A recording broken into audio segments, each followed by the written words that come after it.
and welcome to the Shaman's Cave. I'm Renee Baribeau. Hi, everyone. I'm Sandra Ingerman, and welcome to the Shaman's Cave. We were laughing again. I know you all think that that's our regular state of affairs because, it was this very serious conversation and we just both bursted out laughing again. So, and laughter is really good medicine, especially for the serious, we'll get serious topic we're going to be talking about today that Sandra will explain a little bit more. But essentially, it's about persecution. Yeah, I had the opportunity to talk on a summit, and I felt that the topic really speaks to the shamanic community, and so I talked to Renee about it, and she agreed. So I'll just kind of give a little bit of a summary of what we would like to share. For one thing, in shamanism itself, in the practice of shamanism, there was extreme persecution. Shamans all over the world, Asia, put in prisons, put in labor camps, killed for their work. That's still actually going on in some places, actually in America, where the people got so Christianized that they don't support shamanism within their own tribes. So there's been a lot through Christianity to stop direct revelation. And it's not the saddest story because there was so much death and torture all over the world.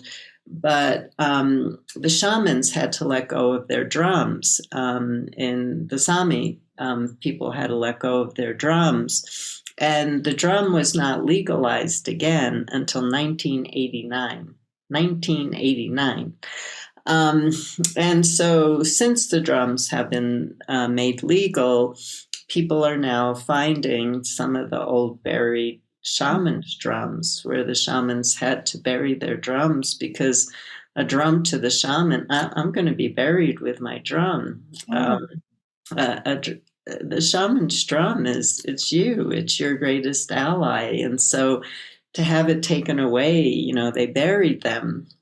So, things like that, maybe not around shamanism, happened in many of our family systems. One of our relatives was particularly psychic or tuned into things, and maybe were ostracized or put into a mental institution. And then here you are, this little spirit, comes in, and you have all this passion, but you're born into a society that says direct revelation is crazy, talking to spirits is crazy, and you feel judged, you feel ostracized, you feel like your sanity might be questioned, and it might. And then there's the karmic memories that you're pulling through from your ancestors who were persecuted for their psychic skills. And so a lot of people who enter into the path of shamanism have a lot of social anxiety. Number one, they're just born with that tendency to be loners because shamanism has been more of a path for recluses. And but a lot of the social anxiety and a lot of students entering into shamanic journeying actually say that they are scared to journey because of what might happen to them or how they're going to be seen. Mm-hmm.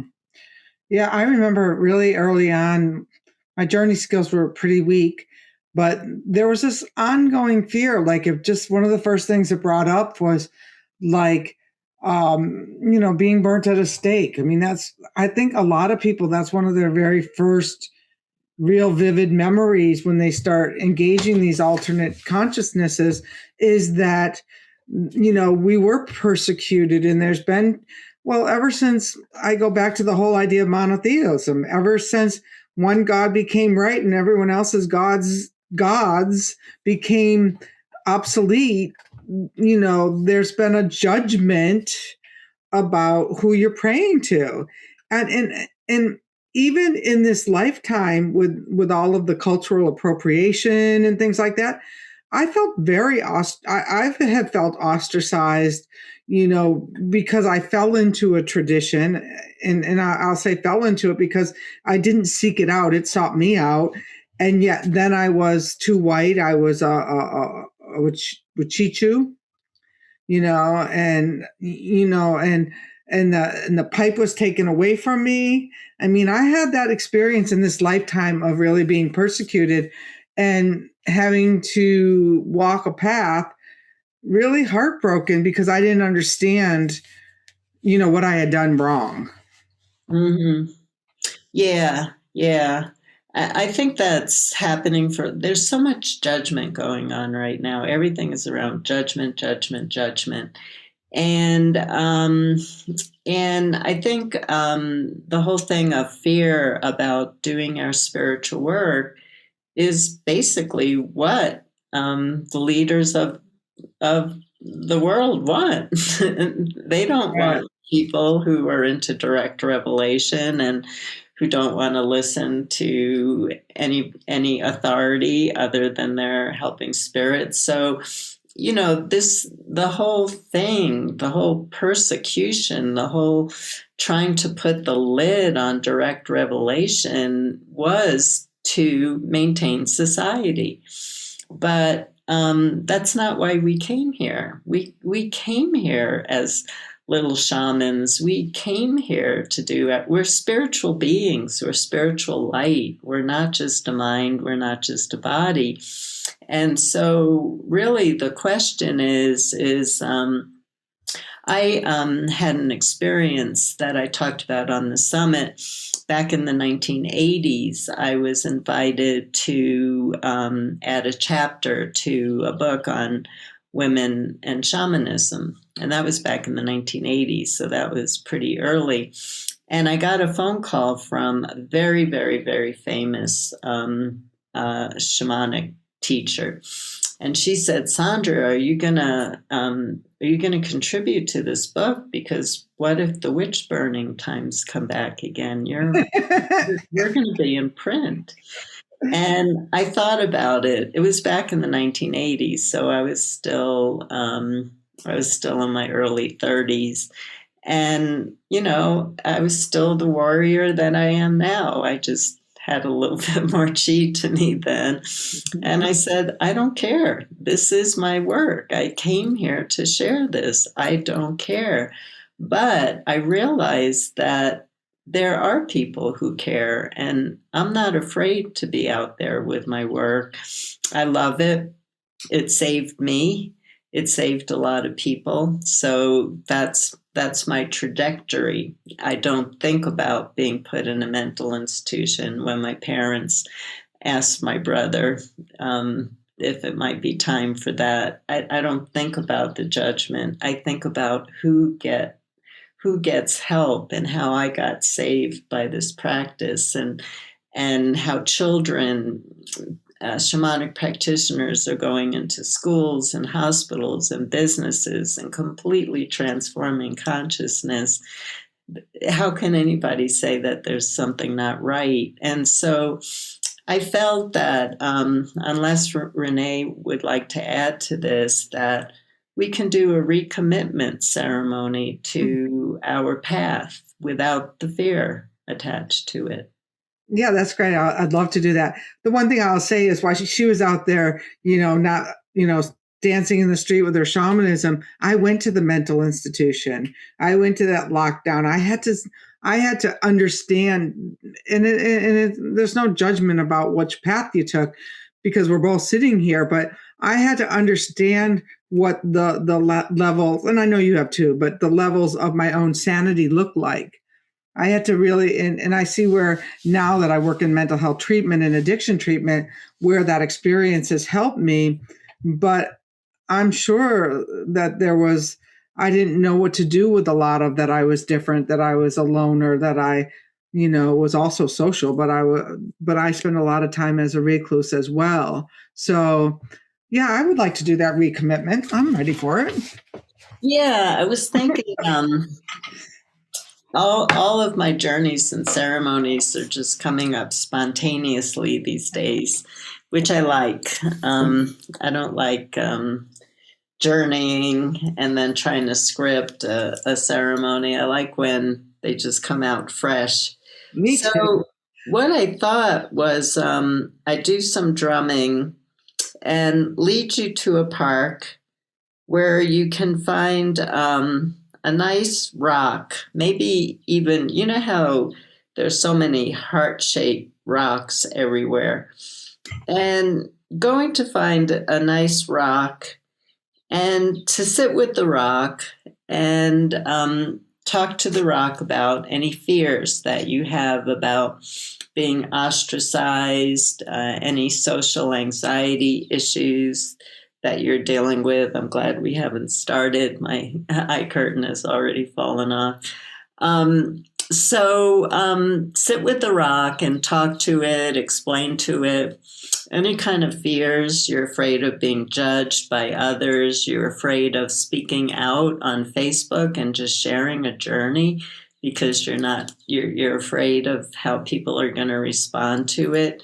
How are you blocking your truth, your creativity, so that what you're ending up doing is hurting your own chi because you've built up too much fear and you're not expressing your true self.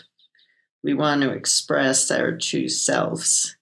Okay, I think I got my eye curtain And on. I just want to say, somehow YouTube seems to be cutting and putting a commercial like right in the middle of our things. So if you go over to SoundCloud, if you want to replay a journey or something like that, there is no chance that there's going to be a commercial coming up in the middle of it. And I don't know if there's a way I can tell YouTube to stop that. Oh, that Sometimes you're wind whistling and all of a sudden it went to commercial break. Oh, okay. Sorry, everyone. We're all trying to. I don't know about you, but I have a list of 20 things that if somebody would just come to my house and help me. I'm just getting lost in all the changes on Facebook and all the updates. I'm losing everything. Right? Yeah. Okay. So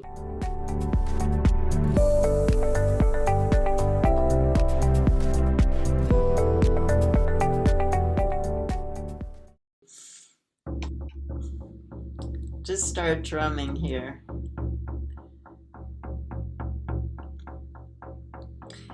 And let's think about your passion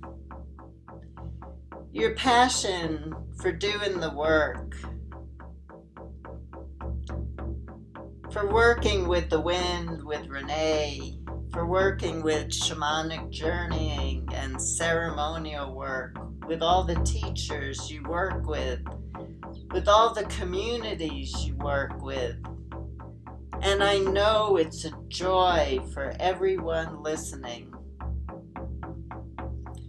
Feel that joy in your heart, that original passion for being here, for honoring earth, air, water, fire, the moon, the stars, the web of life, every single creature in the web of life, including humans. We came here to dance together, to connect together, to be one family and one kin together. But for some reason, humans split off from what is natural, from what is part of nature. And we started to become afraid to share our wisdom, to share our soul's knowledge, to share our passion. But this is why we're here.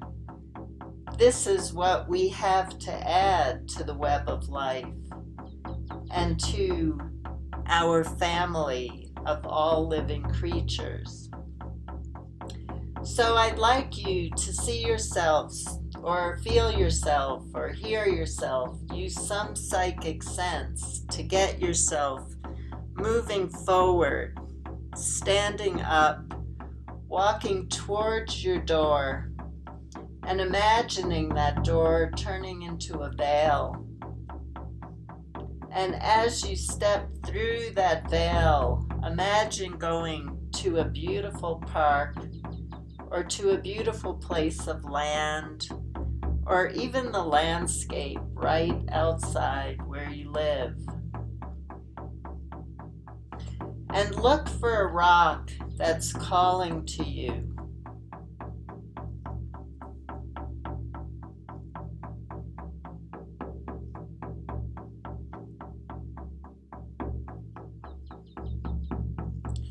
And say, may I step into your field of energy? And if you get a yes, sit with the rock and share with it. Do you have fears around judgment? Do you feel less than others who are in service to the planet? Are you afraid of being persecuted or hurt in any way? Are you afraid of losing your sanity? Are you afraid that people will see you as losing your sanity? Tell the rock what's on your mind. And see if the rock has a response, because it's been on this earth for a really long time and has observed a lot.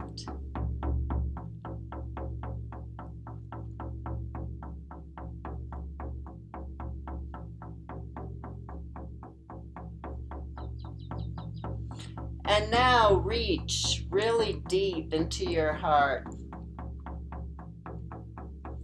What is your destiny? What do you say that you're willing to be in service to around your spiritual path? It doesn't have to be shamanism. The spiritual path that calls to you.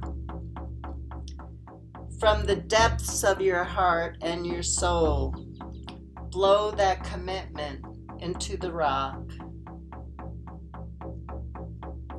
Stand up and walk towards a tree, or you can even find a place on the land where you can plant the rock among some plants. Find a place where you would like to blow in your commitment to the earth, air, water, fire, and all of life. Blow in that commitment from your soul and heart with no fear, no fear. We uncreate, we discreate, we destroy the fear. And what's left is the love for life. We run for life. We run towards the work. We do our work with joy and faith and the knowledge that we are in service to the all. Blow the energy into the rock. Bury it in the earth with your commitment. And the energies will seep into the earth over time, and the earth will know who you are. So it's now time to stand up, turn around, and let's retrace our steps back to our home where we're journeying.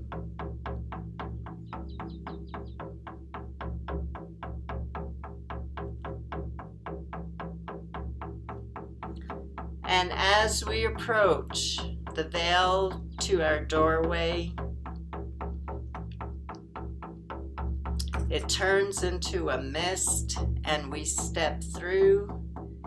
We come back into our room and we put our hands on our hearts and we mentally connect with our global community doing this work together, and say thank you to each other from working from your heart, from your strength, and from what we know is blessed by the universe.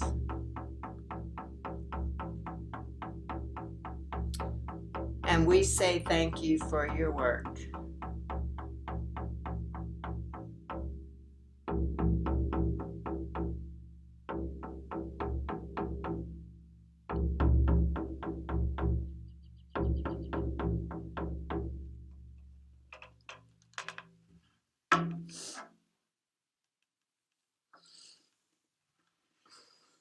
Welcome back, everyone. I got lost in my eye curtain again, but I hope that you were able to have a deep journey with the rock and recommitting to your service.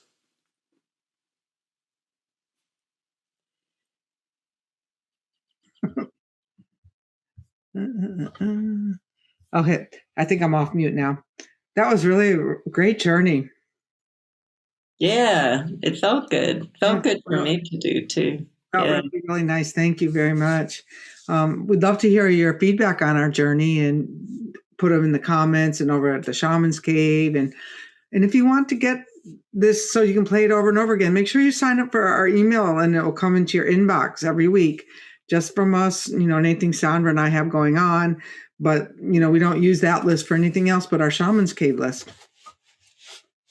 Yeah, and we really are hoping to expand our show, and we hope that you tell people about it. We're getting more and more wonderful comments from people, and so we always like to share our tools. And Renee and I have a lot. We've both been through a lot, and the one thing that we know is the strength that's needed to get through some of the challenges, and we have a lot of strength that we can share. Yes, and actually when we were doing that journey and I saw all of the people doing the work with us, there's a lot of you out there and it seems to be growing in leaps and bounds lately. Our groups definitely had, the Shaman's Cave goes up by 50, 60 people a day. And now 1,000 people are listening to the podcast in the first day that it launches. So thank you for sharing our work too. We really appreciate it. And we're here to serve. Yeah. Blessings, everyone.